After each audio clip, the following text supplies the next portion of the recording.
ibyo nkora byose werekana uko ndi kose ifata uko ngari werekana uko ndi kose ifata uko ngari ndondorera uyu mutima niwo ushobora kugaragaza imirimo ubwihisho bwawo kugaragaza imirimo ubwihisho bwawo ndondorera uyu mutima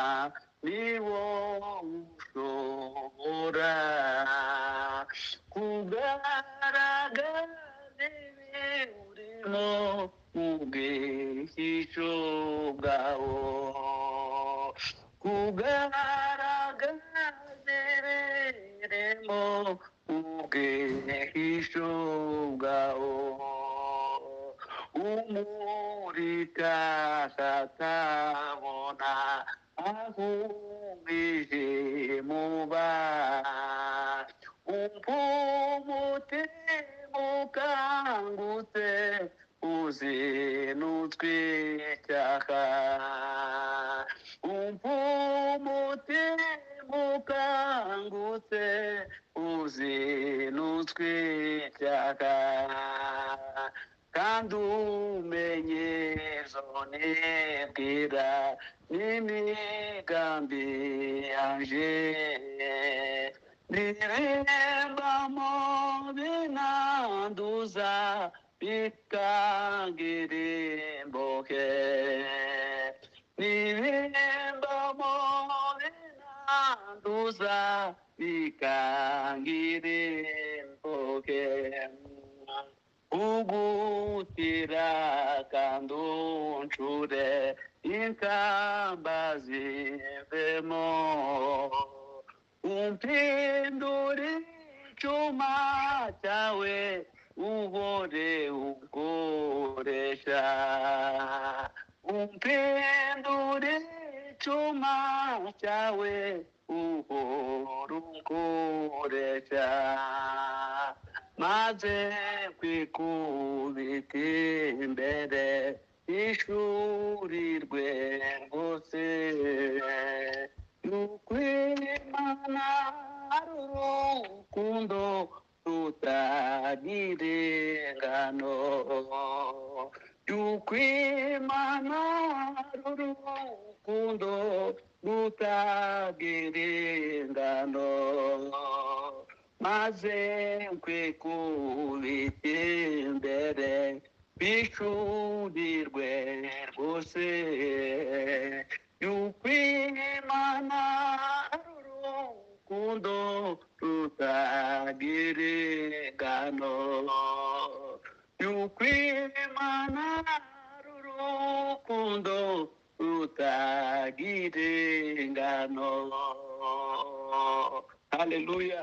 Haleluya. Amena. Ya, Imana iduha umugisha twese. Reka twongereho 65 mu Giswahili dufatikanye nubwo amajwi atameze neza ariko amagambo niyo agenderewe muri aba bantu duteranye nabo mu guhimbaza Imana. Uko juu ya nyota zote kuna nchi yenye mema, mji wake ni Yerusalemu. Dhambi hazitakuwako wala kufa na huzuni, kwake Yesu nitapata kao. Sikitiko na machozi hayatakuwako huko, wala giza vita ya dunia. Huko hatutayaona mambo ya kutumiza, mji wake ni Yerusalemu. Nifikapo mji huo, nitaona Yesu kwanza, aliyechukua dhambi zangu. Nitaona uso wake, nitamshukuru yeye, aliyeniweka huru kweli. Sikitiko na machozi hayatakuwako huko, wala giza vita ya dunia.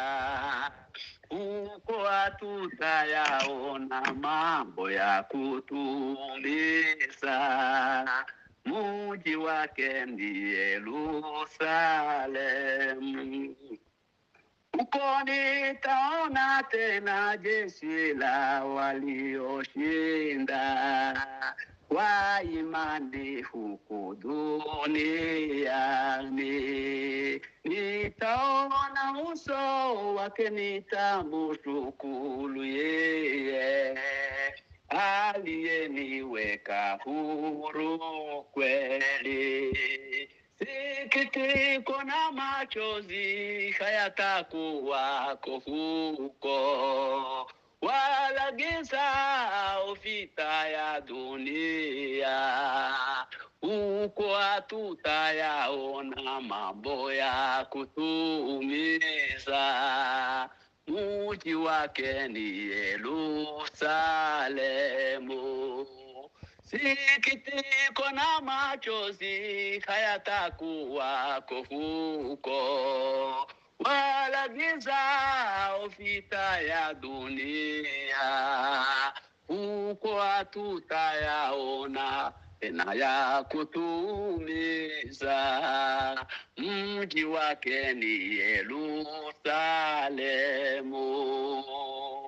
Hallelujah.